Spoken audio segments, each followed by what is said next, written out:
हर हर महादेव। श्री शिवाय नमस्तुभ्यम। श्री शिवाय नमस्तुभ्यम। श्री शिवाय नमस्तुभ्यम। श्री शिवाय नमस्तुभ्यम। हर हर महादेव। काल हर दुख हर दारी धर कष्ट हर। हर हर महादेव। आज दिनांक 19 जुलाई 2024। आज दिन शुक्रवार, माता रानी का वार। तो मैं प्रवास में हूँ, फिर भी मैंने कल अधूरी कथा ही की थी, उसका हम लोगों ने कल अध्याय पूर्ण नहीं किया था। लेकिन आज मैं कोशिश करता हूं कि आगे के अध्याय को पढ़ लूं, और मैं अपने प्रथम पूज्य देव गणपति गणेश जी महाराज का आह्वान करता हूं तथा उनसे प्रार्थना करता हूं इस कथा स्थल पर पधार कर आप आवाहित समस्त देवी देवताओं को आने का मार्ग दें तथा हमारी भाषा को नाद भाषा में बदलकर ईश्वर तक पहुंचाने में हमारे कष्ट करें, हमारे बातों को ईश्वर तक पहुंचाने में सहायता करें और हमें अनुग्रहित कराएं। हे गणेश जी महाराज, आप प्रथम पूज्यता का भी स्वीकार करें। मैं यहाँ के स्थान देवता, वास्तु देवता, ग्राम देवता, क्षेत्रपाल देवता, समस्त देवी देवताओं का आह्वान करता हूँ तथा उनसे अनुरोध करता हूँ कि इस कथा स्थल पर पधार कर आप अपना अपना उचित आसन ग्रहण करें। मैं अपने कुल देवी केशर सती माता तथा अपने सभी श्रोताओं के कुल देवता कुल देवी को भी आह्वान करता हूँ, उनसे भी प्रार्थना करता हूँ कि इस कथा स्थल पर पधार कर भावपूर्वक इस कथा का श्रवण कर हमें अनुग्रहित करें। मैं अपने भोलेनाथ और मैया पार्वती से अनुरोध करता हूं कि आप सब शिव परिवार के साथ इस कथा स्थल पर पधार कर अपना अपना आसन ग्रहण करें। हे बाबा, हे भोलेनाथ, हे मैया पार्वती, गौरा, आप गौर बिंदोरा के रूप में इस कथा का श्रवण कर जिस प्रकार आप कथा सुन रहे हैं, आप 18 पुराणों के यजमान हैं मेरे, तो आप उसी रूप में यहाँ विराजमान होकर इस कथा का श्रवण करें। हे भोलेनाथ, मैं आपसे प्रार्थना करता हूँ मुझसे जुड़े मेरे बंधु बांधव, हित नातेदार, मेरे व्यवसायी गण, मेरे साझेदार सब पर अपनी अखंड कृपा बनाए रखें। विशेष कृपा जो भी इस कथा का ऑनलाइन श्रवण करे, जो भी मेरे सब्सक्राइबर्स हैं, उन पर भी बनाए रखिए। उनके कष्टों का तारण कर दीजिए महादेवा। मैं यही प्रार्थना के साथ स्कंद महापुराण के लिए स्कंद देव का आह्वान करता हूं तथा उनसे भी प्रार्थना करता हूं, हे स्कंद देव, मुझसे अगर कोई भूल हो रही हो तो आप उसको क्षमा प्रार्थी क्षमा करते हुए इस कथा का श्रवण करें। हे बाबा, हे स्कंद देव, हे देवों के देव महादेव, आप ही स्कंद हैं, आप ही गणेश हैं, आप ही गौरा हैं और आप ही शिव हैं। हमें शिव और शक्ति का ही मिलन से सभी संसार व्याप्त है, हम तो बस निमित्त मात्र हैं। हे बाबा, मैं मेरे मुख में जो वाणी निकल रही है वह भी आप ही की दी हुई सरस्वती मैया की वाणी है। आप इस वाणी द्वारा आप सभी का कल्याण करिए। ऐसी उचित कथा करा लीजिए जो लोगों को समझ में आवे। मुझसे कोई भूल हो रही हो तो बच्चा समझकर माफ कर दीजिए। हर हर महादेव। काल हर दुख हर दारी धर कष्ट हर। हर हर महादेव। शंभो शंभो। हे बम भोला, बोलो बम बम भोला, बोलो बम बम भोला, बोलो बम बम भोला, बोलो बम। बोल बम का नारा है, बाबा ही एक सहारा है। बोल बोलो बम, नाच के बम, गा के बम, बोलो बम, नाच के बम, गा के बम, बोलो बम, बोलो बम, बोलो बम, बोल बम। बोल बम में ये संदेशा है, ब्रह्मा विष्णु महेश एका है। बोल बम में ये संदेशा है, ब्रह्मा विष्णु महेश एका है। बोल बम में ये संदेशा है, ब्रह्मा विष्णु महेश एका है। बोल बम में ये संदेशा है, ब्रह्मा विष्णु महेश एका है। बोल बम में ये संदेशा है, ब्रह्मा विष्णु महेश एका है। बोल बम में ये संदेशा है, ब्रह्मा विष्णु महेश तीनों एका है। बोलो बम, बोलो बम, बोलो बम, बोलो बम, बोलो बम, बोलो बम, बोल के बम, नाच के बम, मोछ वाला बोल बम, दाढ़ी वाला बोल बम, टकला बम बोलो बम, छोटू बम बोलो बम, छोटू बम बोलो बम, बूढ़ा बम बोलो बम, बोल बम बोल बम, बोल बम बोल बम, मोछ वाला बोल बम, बूढ़ा महादेव बोल बम, बोल बम बोल बम। हर हर महादेव। काल हर, दुख हर, दाढ़ी धर, कष्ट हर। मैं अपने ईश्वर का स्मरण करते हुए, और मैं आकाश राजगढ़िया बंसल गोतुत्पुनम उमा शंकर नारायणी देवी कांता राजगढ़िया का पुत्र, आचार्य संगीत कृष्ण जी महाराज सांवरिया बाबा महामंडलेश्वर चतुर्थ संप्रदाय का शिष्य, उनसे प्रार्थना पूर्वक आज्ञा लेकर, गुरु आज्ञा लेकर आज की कथा को प्रारंभ करूंगा, तथा पंडित प्रदीप जी मिश्रा को भी धन्यवाद दूंगा कि उनकी प्रेरणा से मैं 18 पुराण की ओर अग्रसित हुआ हूं और 18 पुराण पढ़ने का निश्चय किया। हर हर महादेव। काल हर, दुख हर, दाढ़ी धर, कष्ट हर। हर हर महादेव। कल हम लोगों ने पढ़ा था कि इसलिए नारद जी बता रहे थे, इसलिए सदा कल्याण करने वाले पंचमुख भगवान शंकर का ध्यान करना चाहिए।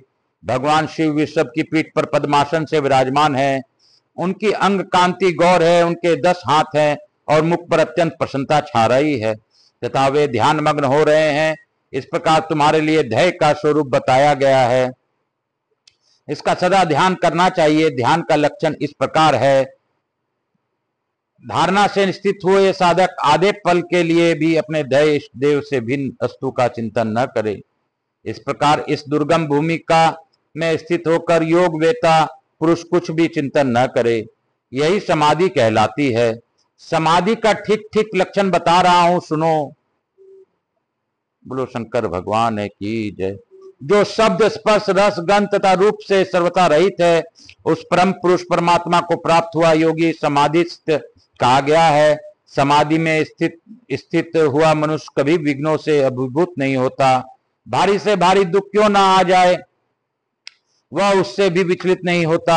उसके कानों के पास यदि सैकड़ों शंख फूके जाएं और दूसरे ने नगाड़े पीटे जाए तो वह बाहर के शब्द को नहीं सुनता। कोड़ों के प्रहार से उसे घायल कर दिया जाए, आग से उसका शरीर जल जाए तथा सर्दी से भरे हुए भयंकर स्थान में उसे बिठा दिया जाए तो भी वह बाहर के स्पर्श का अनुभव नहीं करता। फिर वैसे पुरुष के लिए बाहरी रूप, गंध और रस के विषय में तो कहना ही क्या है। जो इस प्रकार आत्मा का साक्षात्कार करके पुनः समाधि को प्राप्त करता है, उसे भूख और प्यास कभी बाधा नहीं पहुंचा सकती। निश्चल समाधि को पाकर मनुष्य जिस सुख का अनुभव करता है, वह न तो स्वर्लोक में और न पाताल लोक में है। फिर भी मनुष्य लोक में तो वह हो ही नहीं सकता, कहा सकता है। कुरुनंदन, इस प्रकार योग मार्ग में आरूढ़ हुए पुरुष के लिए भी 5 उपसर्ग प्राप्त होते हैं, जो बड़े ही कटु हैं। उनका परिचय सुनो। प्रतिभा, श्रावण, देव, ब्रह्म और आवृत, यही 5 उपसर्ग हैं। संपूर्ण शास्त्रों के प्रतिभा का हो जाना ही प्रतिभ उपसर्ग है।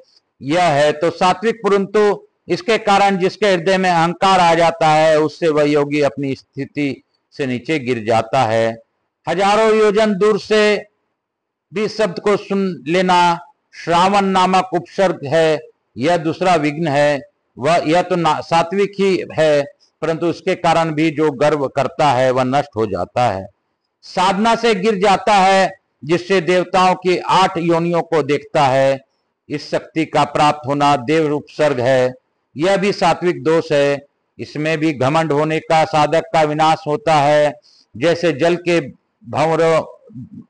भंवरों में डूबा हुआ मनुष्य व्याकुल होता है, भंवर में डूबा हुआ मनुष्य व्याकुल होता है, उसी प्रकार सहसा प्रकट हुए विविध विज्ञान के आवर्तन में चित्त के व्याकुलता होती है, उसका नाम अवतरण है। यह राजस दोष है, जो बड़े भयानक है।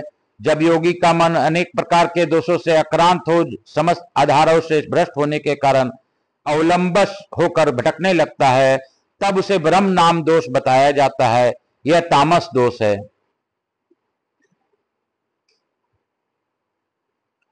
अत्यंत घोर उपद्रवों से योग का नाश हो जाने का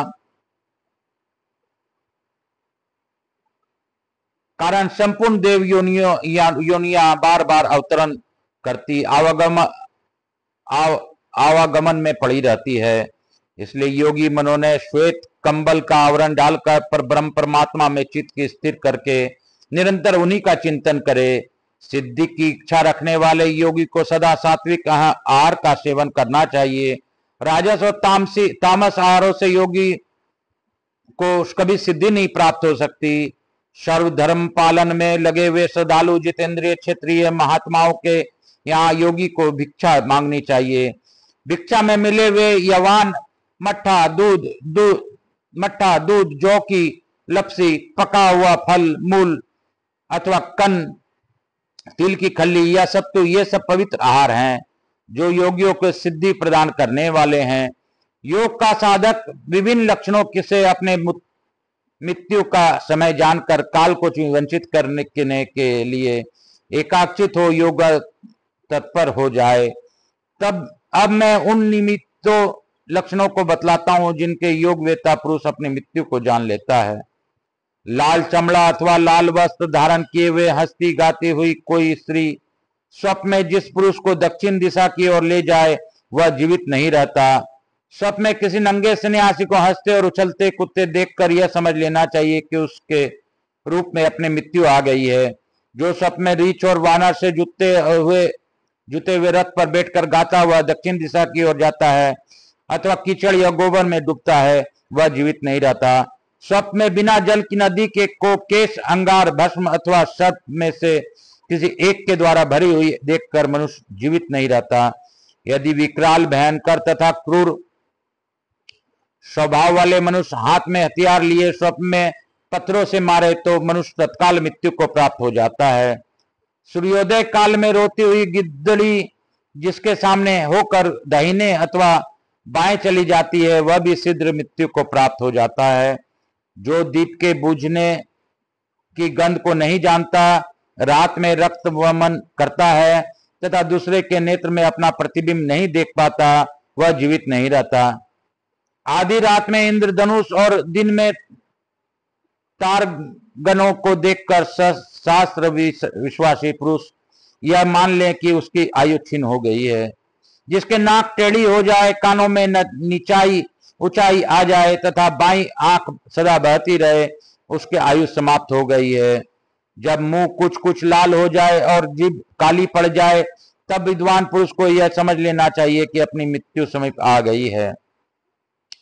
जो स्वप्न में ऊंट और गधे को सवारी से दक्षिण दिशा की ओर जाता है तथा जो अपने दोनों कान बंद करके आवाज नहीं सुन पाता वह जीवित नहीं रहता है। स्वप्न में जो गड्ढे में गिर जाए और उसके निकलने का दरवाजा भी बंद कर दिया जाए जिससे वह फिर उठ न सके, जिसकी स्वच्छ दृष्टि भी लाल हो जाए, जो स्वप्न में अग्नि प्रवेश करके फिर वहां से निकले, इसी तरह जल में प्रवेश करके वहां से न निकले, तो वह उसके जीवन का अंतिम काल है। जो रात या दिन में दुष्ट भूतों द्वारा मारा जाता है तथा जिसकी प्रकृति में कोई विकार आ गया है उसके निकट ही यमराज और काल मौजूद हैं। जो भक्त होकर भी देवता, गुरु, माता पिता तथा ज्ञानी पुरुषों को निंदा और अवहेलना करता है वह जीवित नहीं रहता है। योग वेता पुरुष इस प्रकार मृत्यु सूचक विपरीत लक्षणों को देखकर उत्तम धारणा का आश्रय ले समाधि में स्थिर हो जाए। यदि वह उस मृत्यु को नहीं चाहता तो उसे वह नहीं प्राप्त होती, अथवा यदि मुक्ति से कोई इच्छा हो तो उसे मृत्यु के बाहर बरामदे में छोड़ दें। इस प्रकार विभक्त इस शरीर में भी जो उपसर्ग योगी को प्राप्त होते हैं उनके नाम सुनो। ईशान, राक्षस, यज्ञ, यक्ष, गंधर्व, इंद्र, नंद्र, प्रजापति तथा ब्रह्मा। इससे संबंध रखने वाली 8 लोकों में क्रमशः 8 सिद्धियां होती है जो इस प्रकार है: पृथ्वी, जलमयी, तेजश्री, वायु संबंधी, आकाश संबंधी, मनसी, अहंकार स्रोत, रोधवा तथा बुद्धिजा। इनमें प्रत्येक 8 भेद हैं और ये उत्तरोत्तर लोकों में क्रमशः द्विगुण, त्रिगुण आदि में क्रम से स्थित है। पूर्व अर्थात ईशान लोक में 8 सिद्धियां हैं और अंतिम अर्थात ब्रह्मलोक में इनकी संख्या 64 हो जाती है। ऐसा किस प्रकार होता है तो जो सो सुनो। मोटा होना, पतला होना, बालक बन जाना, बुढ़ा होना, जवान हो जाना, भिन्न भिन्न जाति के जीवों के रूप में अपने को प्रकट करना, एक ही जाति में भी अनेक रूप ग्रहण करना तथा पार्थिव अंश के बिना ही केवल 4 तत्वों के से शरीर को धारण करना, ये 8 पार्थिव सिद्धियां हैं जो ईशान लोक में पृथ्वी तत्व पर विजय प्राप्त होने के बाद प्रकट होती है। जल तत्व पर विजय होने के पश्चात मनुष्य पृथ्वी की ही भांति जल में निवास करता है, बिना किसी घबराहट के समुद्र को पी सकता है, उसे सर्वत्र जल की प्राप्ति होती है, वह सूखे फल को भी हरा और रसीला कर सकता है। पृथ्वी और जल को छोड़कर केवल 3 भूतों से शरीर धारणा करता है। नदियों को हाथ में रख सकता है, उसके शरीर में कोई घाव नहीं होता तथा उसकी बड़ी सुंदर कांति होती है। इस प्रकार यह 8 नूतन और 8 पहले की कुल 16 सिद्धियां राक्षस लोक में मानी गई है। अग्नि तत्व पर अधिकार हो जाने पर देह में अग्नि प्रकट करना, अग्नि में ताप का भय दूर हो जाना, समस्त लोगों को भस्म कर डालने की शक्ति का होना, पानी में आग लगा देना, हसंत आग को उठा लेना, स्मरण मात्र से किसी का पवित्र कर देना, आग से जलकर भस्म हुए पदार्थ को पुनः निर्माण कर देना, यदा केवल 2 महाभूत वायु और आकाश के आधार पर शरीर का भरण करना, ये 8 33 तेजस सिद्धियां और पहले की 16 सब मिलकर 24 सिद्धियां यक्ष लोक से प्रकट होती है। मन के समान गमन शक्ति का होना, प्राण वायु के भीतर प्रवेश करना, पर्वत आदि बड़ी भारी वस्तुओं को भार लीला पूर्वक ढोना, हल्का होना, भारी हो जाना, दोनों हाथों से वायु को पकड़ लेना, अंगुलियों को अग्रभाग के धक्के से समूची पृथ्वी को हिला देना तथा एकमात्र आकाश तत्व से ही शरीर को धारण करना, ये वायु संबंधी शक्तियां गंधर्व लोक से में है। पहले की 24 और 8 नूतन कुल मिलाकर 32 सिद्धियां गंधर्व लोक में है। अपनी छाया को मिटा देना, इंद्रियों का दर्शन न होना, सदा आकाश में चलना, इंद्रिय और मन का आदि का स्वयं शांत रहना, दूर के शब्द को सुन लेना, सब प्राणियों को शब्द को समझ लेना, तन्मात्राओं में चिन्ह का ग्रहण कर लेना तथा समस्त प्राणियों को देखना, ये आकाश तत्व की जीतने से प्राप्त होने वाली तथा पहले की 32 कुल 40 सिद्धियां इंद्रलोक में है। इच्छा के अनुरूप वस्तुओं का प्राप्त होना, जहां शक्तियों का होना, समस्त गोपनीय वस्तुओं का देखना तथा समस्त संसार का घटनाओं का देखना आदि 8 सिद्धियां मानसी है। ये तथा पहले को 40 कुल 48 सिद्धियां चंद्रलोक में मानी गई है जाती है।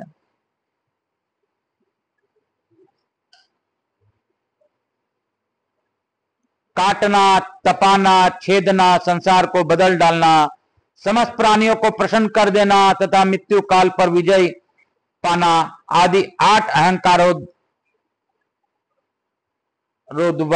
तथा पहले की 48 कुल 56 सिद्धियां प्रजापत्य लोक में है। संकेत मत मात्र से ही संसार का सृष्टि कर देना, सब पर अनुग्रह करना, प्रलय का अधिकार प्राप्त कर लेना, अन्य लोगों को चित्त में प्रवेश करके उसे प्रेरित करना,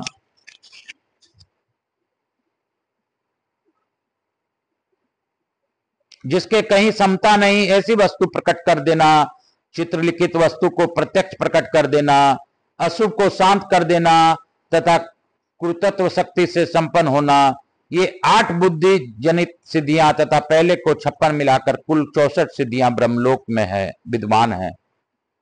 यह गोपनीय रहस्य मैंने तुमसे प्रकट किया है। ये सब सिद्धियां जीते जीत अथवा देह भेद होने पर योगी को प्राप्त होती है, परंतु इनके द्वारा सदैव पतन का भय बना रहता है, इसलिए योगी को इन सिद्धियों के प्रति आसक्ति नहीं रखनी चाहिए। इन सब सिद्ध जनक गुणों का निवारण करके सदा योग आसना योग साधन में लगे रहने वाले योगी को ऐसी 8 सिद्धियां प्राप्त होती है जो योग में भली भांति सिद्धि प्राप्त दान करने वाली है। उनके नाम इस प्रकार हैं: अनिमा, लधिमा, महिमा, प्राप्ति, प्राकम्य, ईशत्व, वसित्व तथा काम वशीयता। ये 8 सिद्धियां महेश्वर पद में स्थित समुची सूचित करती है। सुचम से सुचम हो जाना अनिमा शक्ति है, अत्यंत सिद्धता से कोई काम करना लधिमा है, समस्त लोक से पूजनीय पद को प्राप्ति होने से महिमा मानी गई है।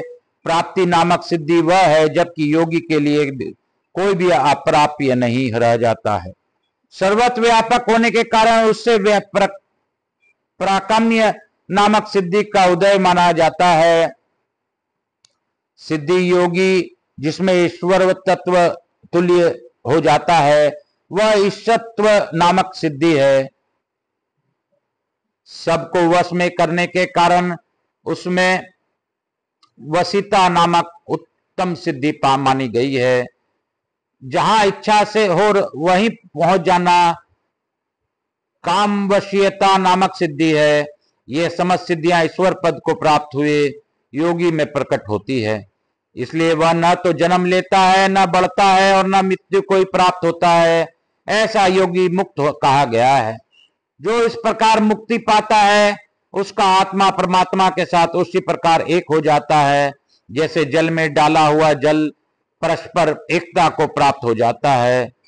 योगी का ऐसा फल जानकर योगी पुरुष सदा योग का अभ्यास करें। निर्मल योगी जन यहाँ सिद्ध योग सिद्ध के लिए कुछ उपमाएं दिए गए हैं, उपमाएं दिया करते हैं। जैसे सूर्य कांति मणि चंद्रमा की किरणों के संयोग से अथवा चंद्र कांति मणि के संपर्क से अग्नि प्रकट नहीं करता, अपितु अकेला होने पर भी साजातीय सूर्य किरण के संयोग से वह आग प्रज्वलित करता है। उसी प्रकार योगी की भी उपमा है। योगी भी तभी सिद्ध लाभ करता है जब वह प्रतिबंधकों से दूर रहकर अनुकूल साधन सामग्री के साथ अकेला रहकर साधन में संलग्न होता है। जैसे चिड़िया, चूहा और नेवला घर में के स्वामी की भांति निवास करते हैं और घर गिर जाने पर अन्यत्र चले जाते हैं, किंतु उनके मन को उसके लिए दुख नहीं होता। यही उपमा योगी के लिए भी होती है। उसके भी दे गे नहीं ममता नहीं रखनी चाहिए। जैसे चींटी या दीमक अपने बहुत छोटे मुखाग्र से थोड़ी थोड़ी मिट्टी जमा करके मिट्टी का ढेर लगा देते हैं, यही उपदेश योगी के लिए भी है। योगी निरंतर थोड़ी थोड़ी साधना शक्ति का संचय करते हुए एक दिन महती योगी शक्ति से संपन्न हो जाता है। पत्र, पुष्प और फल से भरे हुए वृक्ष को पशु, पंछी और मनुष्य आदि नष्ट कर देते हैं। इस रहस्य को समझकर योगी पुरुष सिद्धि प्राप्त कर लेते हैं। सारांश यह है कि यदि योगी भी सिद्धि का चमत्कार प्रकट करने लगे तो संसार लोग उसे अपनी साधना से भ्रष्ट कर देंगे। अतः उसे गुप्त रहकर ही साधना करनी चाहिए। हिरण के बच्चे के सिर पर जब पहले सिंग उगते हैं तो वे तिलक के समान दिखाई देते हैं और धीरे धीरे बढ़कर बहुत बड़े हो जाते हैं। इस बात को लक्ष्य करके योगी उस हिरण के सिंह के साथ साथ यदि बढ़ने लगे, धीरे धीरे अपनी साधना बढ़ाता रहे तो वह सिद्धि को प्राप्त कर लेता है। मनुष्य जल या तेल आदि द्रव्य पदार्थों से भरे हुए पात्र को लेकर पृथ्वी से बहुत ऊंचे मार्ग पर चढ़ जाता है। यह देखकर भी क्या योगी पुरुषों को अपने कर्तव्य का ज्ञान नहीं होता? उसको भी चाहिए कि वह अत्यंत सावधान होकर योग के उच्च शिखर का आरोहण करे। वहां घर है जहां निवास हो, वहीं भोजन है जिससे जीवन की रक्षा हो, जिससे प्रयोजन सिद्ध हो और जो स्वयं ही योग सिद्धि से सहायक हो। वैसे ही ज्ञान की योगी उपासना करे, वही उसके लिए कार्य साधक हो सकता है। नाना प्रकार के ज्ञान का जो अधिक संग्रह है वह योग की साधना में विघ्न कारक ही होता है। जो यह जानने योग्य है ऐसा सोचते हुए बहुविध ज्ञान के लिए प्यासा फिरता है, वह 1000 कल्पों में भी गई वस्तु को नहीं प्राप्त कर सकता। आसक्ति छोड़कर क्रोध को जीत कर परिमित आहार का सेवन करते हुए जितेंद्रिय हुए। बुद्धि के द्वारा इंद्रियों द्वारों को बंद करके मन को ध्यान में लगावे। सात्विक आहार का सेवन करे। ऐसे आहार का नहीं जिसमें उसके चित्त काबू में बाहर हो जाए। चित्त को बिगड़ने वाले आहार का सेवन करने वाला मनुष्य रोरव नरक का प्रिय अतिथि होता है। वाणी दंड है, कर्म दंड है और मन दंड है। ये तीनों दंड जिसके अधीन हो है वह त्रिदंडी यदि माना गया है। जब सामने आया हुआ मनुष्य अनुरक्त हो जाए, परोक्ष में गुणों का कीर्तन होने लगे और कोई भी जीव उससे भयभीत न हो, तब वह सब योगी के लिए सिद्धि सूचक लक्षण बताया जाता है। लोलुपता का न होना, निरोग रहना, निष्ठुरता का भाव होना, सुंदर गंध प्रकट होना, मल और मूत्र का कम हो जाना, शरीर में कांति, मन में प्रसन्नता तथा वाणी में कोमलता, ये योग सिद्धि के प्रारंभिक चिन्ह है। जो योग एकाग्रचित्त, ब्रह्म चिंतन परायण, प्रमाद शून्य, पवित्र, एकांत प्रेमी और जितेंद्रिय है, वे महामना योगी इस योग में सिद्धि प्राप्त करता है और इस योग के प्रभाव से मोक्ष को प्राप्त हो जाता है। जिसका चित्त मोक्ष मार्ग में आकर परब्रह्म परमात्मा में संलग्न हो सके, सुख के अपार सिंधु में निमग्न हो गया है, उसका कुल पवित्र हो गया है, उसकी माता कृतार्थ हो गई तथा उसे पाकर यह सारा पृथ्वी भी सौभाग्यवती हो गई। जिसकी बुद्धि अत्यंत शुद्ध है, जो मिट्टी की ढेले और स्वर्ण में समान भाव रखता है, समस्त प्राणियों में समभाव से निवास करता है, यह यत्नशील साधक अपनी साधना पूर्ण करके उस सर्वोत्कृष्ट सनातन एवं अविनाशी पद को प्राप्त होता है। जहां पहुंच जाने पर कोई भी मनुष्य पुनः इस संसार में जन्म नहीं लेता। अर्जुन, यह योग का रहस्य मैंने तुमसे बतलाया है। गौतम ने ऐसे ही योग को प्राप्त किया और उन्होंने इस गौतमेश्वर लिंग की स्थापित किया है, जो कि दर्शन करने वाले मनुष्य को समस्त कली कलुष का विनाश करने वाला है। जो पुरुष अश्विन मास के कृष्ण पक्ष की चतुर्दशी को रात्रि में महान उपहार समर्पित करके इस लिंग का पूजन करता है, वह पाप रहित हो उसी लोक में जाता है जहां इस समय महामुनि गौतम विराजमान है। कुंती नंदन, इस गुप्त क्षेत्र का मातम मैंने तुम्हें संक्षेप में बतलाया है। जो यह सब सुनता है वह शुद्ध चित्त हो जाता है। अब और क्या कहूं। इस प्रकार नारद जी ने कहकर इस अध्याय को यहीं पे पूर्ण किया। बोलो शंकर भगवान की जय, बोलो काशी विश्वनाथ की जय, शिव काशी काशी काशी शिव काशी मोक्ष नगरी काशी की जय, मोक्ष नगरी काशी की जय। हर हर महादेव। काल हर दुख हर दारिधर कष्ट हर हर महादेव। शंभो शंभो हर हर महादेव। हे भोला बम भोला, हर हर महादेव। मैं आज की कथा को यहीं पे विराम दूंगा। सर्वप्रथम लघु आरती करते हुए इस कथा को यहीं विराम दूंगा गुरु आज्ञा लेकर। कपूर गौरम करुणावतारम संसार सारम भुजगेंद्रहारम सदा वसंतम हृदयारविंदे भवम भवानी सहितम नमामि। श्री राम जय राम जय जय राम। यहाँ के स्थान देवता वास्तु देवता समस्त देवी देवताभ्यो नमो नमः। ग्राम देवताभ्यो नमो नमः। क्षेत्रपाल देवताभ्यो नमो नमः। मातृ देवी व पितृदेव व सब पितृ देवताभ्यो नमो नमः। हर हर महादेव। श्री शिवाय नमस्तुभ्यम। हर हर महादेव, हर हर महादेव, हर हर महादेव। भोला बाबा की जय, महादेव की जय। काल हर दुख हर दारिधर कष्ट हर, हर हर महादेव। शंभो शंभो हर हर महादेव। मैं आज की कथा को यहीं पे विराम दूंगा। उससे पूर्व गणपति गणेश जी महाराज, लक्ष्मी जी महारानी, रिद्धि सिद्धि शुभ लाभ कुबेर जी महाराज से अनुरोध करता हूं कि हमारे यहाँ निवास कर अखंड कृपा सभी पर बनाए रखें। अवाइज समझ देवी देवताओं से अनुरोध करता हूं कि आप अपने अपने स्थान को गमन करें, हमें इस कथा का श्रवण कर हमें आशीर्वाद प्रदान करें। ऑनलाइन सुनने वाले सभी लोगों पर भी आशीर्वाद प्रदान करें और उनके कष्टों का निवारण करवाएं। मैं अपने कुल देवी के सरस्वती माता तथा सभी आवाहित सभी श्रोताओं के कुल देवता कुल देवी को भी मनन करते हुए उनको धन्यवाद देता हूं कि उन्होंने भावपूर्वक इस कथा का श्रवण किया। आप अपने कुल पर अपनी अखंड कृपा बनाए रखिए। आपकी यही प्रार्थना करते हुए आपको पुनः बुलाने पर पधारने का अनुरोध करता हूं। मैं अपने मैया गौरा और भोलेनाथ से प्रार्थना करते हुए धन्यवाद देता हूं कि हे बाबा, आपकी कृपा से मैंने यह कथा की है। आज प्रवास में रहते हुए भी मैं कथा कर पाया हूं, इसके लिए कोटि कोटि धन्यवाद। आप अपने इस कथा को पूर्ण करने के लिए आपने मुझे जिस प्रकार इस अध्याय को पूर्ण करवाया उसके लिए कोटि कोटि धन्यवाद।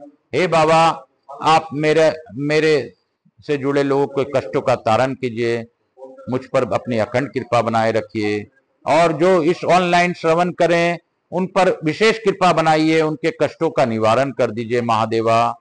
मैं आपसे इसी प्रार्थना के साथ हे महादेवी महादेवा आपको धन्यवाद देता हूं कि आपने गौर बिंदोरा के रूप में इस कथा का श्रवण किया। कोटि कोटि धन्यवाद। हर हर महादेव। आप शिव महापरिवार को भी धन्यवाद देता हूं। कार्तिकेय जी, स्कंद जी देव को भी नमस्कार प्रणाम करता हूं कि उन्होंने स्कंद पुराण की किस कथा को भावपूर्वक सुना। इसके लिए मैं आपको नमन करते हुए धन्यवाद देता हूं। काल हर दुख हर दारिद्र कष्ट हर हर हर महादेव। शंभो शंभो हर हर महादेव। हे भोला सब दुख काटो हमारा, हे शंभो सब दुख काटो हमारा। शिव शंकर जपू तेरी माला, बाबा भोला जपू तेरी माला के भोला सब दुख काटो हमारा। हर हर महादेव। काल हर दुख हर दारिद्र कष्ट हर हर महादेव। हर हर महादेव। शंभो शंभो हर हर महादेव। हर हर महादेव। घर घर महादेव। हर हर महादेव। घर घर महादेव। शंभो शंभो।